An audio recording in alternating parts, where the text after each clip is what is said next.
The people who install floors for a living go home at night and walk on a floor they chose for themselves. No salesman standing over them, no commission, no markup.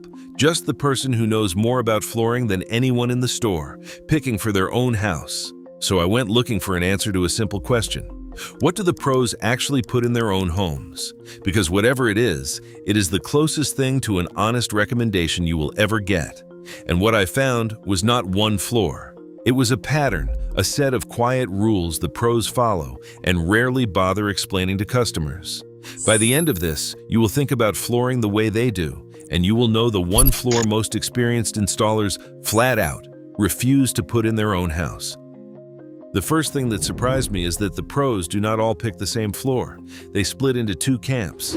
The practical camp goes with luxury vinyl plank because it is waterproof, it is tough, and if a plank ever gets damaged, you pop it out and drop in a new one. The craftsman camp goes with real hardwood because it lasts a lifetime, it sands back to new, and it adds value when you sell. At first, that looked like a disagreement. Then I realized it was the opposite. Both camps are choosing for the exact same two reasons: durability and low maintenance. Neither one picks the trendy floor of the moment. Neither one picks the most expensive thing in the store. And here's the part that stuck with me. When you ask them why, they do not talk about how it looks. They talk about how it holds up, how easy it is to clean, and what happens when something goes wrong.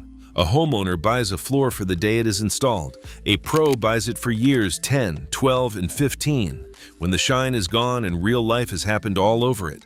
That was the first clue. The pros are not shopping the way we shop at all. The deeper I looked, the more the same rules kept surfacing, no matter which camp the installer was in. The clearest one: ask any of them what goes in a bathroom, a laundry room, an entryway, and the answer comes back instantly: porcelain tile. Not water-resistant vinyl, not sealed wood, tile. Porcelain absorbs almost no water, under 0.5%, so it simply does not care about splashes or a toilet that overflows while you're at work. The only thing they add is a matte or textured tile instead of glossy, so it is not a skating rink when it gets wet. A pro does not gamble in a room that gets actually wet. Wet zone, tile, every time. That same fear of water shows up in another rule that catches a lot of homeowners out. A pro will never put solid hardwood over a concrete slab or down in a basement. Moisture rises up through concrete, and solid wood will cup, warp, and ruin itself. So when a pro wants a wood look downstairs, they reach for engineered wood, which is built in layers to shrug off moisture, or they go vinyl. Same look you wanted, none of the heartbreak a year later. If a floor guy would not risk solid wood on his own basement slab, that is worth remembering before you do. But the rule that changed how I think about floors entirely is this one, and it is almost the opposite of how normal people shop.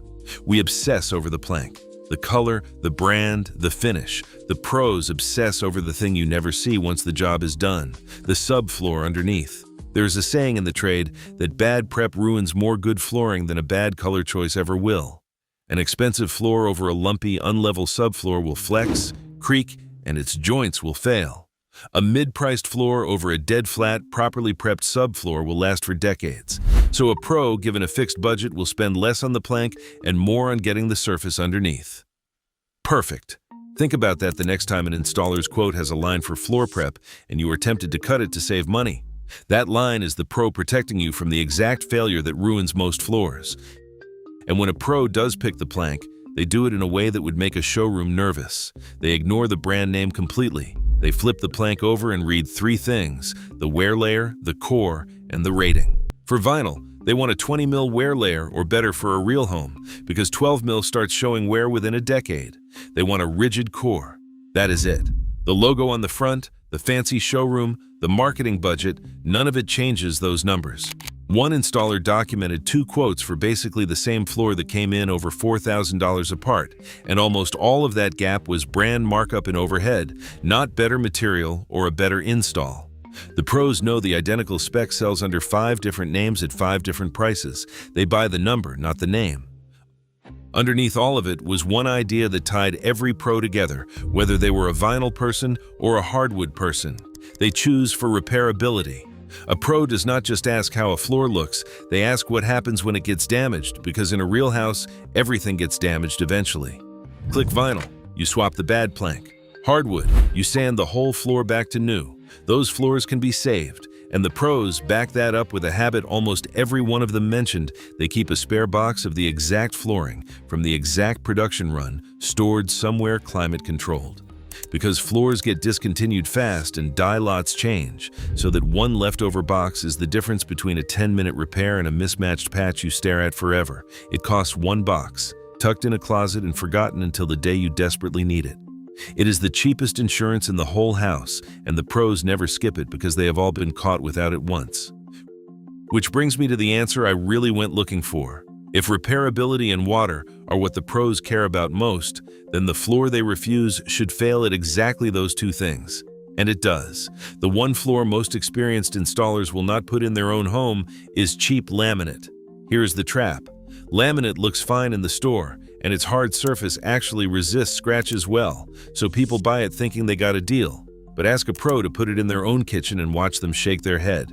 Laminate's fiberboard core soaks up water like a sponge and swells permanently, from nothing more dramatic than a dishwasher drip or a spill left too long. And it cannot be sanded, cannot be refinished, so a swelled plank in the middle of the floor means ripping up the room. It fails at water and it fails at repair. The two things a pro will not tolerate. They have pulled up too much ruined laminate to ever install it in their own house. That is the whole lesson of this video in one product. The floor that looks like a bargain on the shelf is the one the people with zero reason to lie to you quietly walk away from. So here's the pro test you can steal. The 3 questions an installer runs before choosing any floor. Can I fix it? If a plank dies, can I swap it or sand it? Or am I stuck? Will it survive this exact room, the water, the traffic, all of it?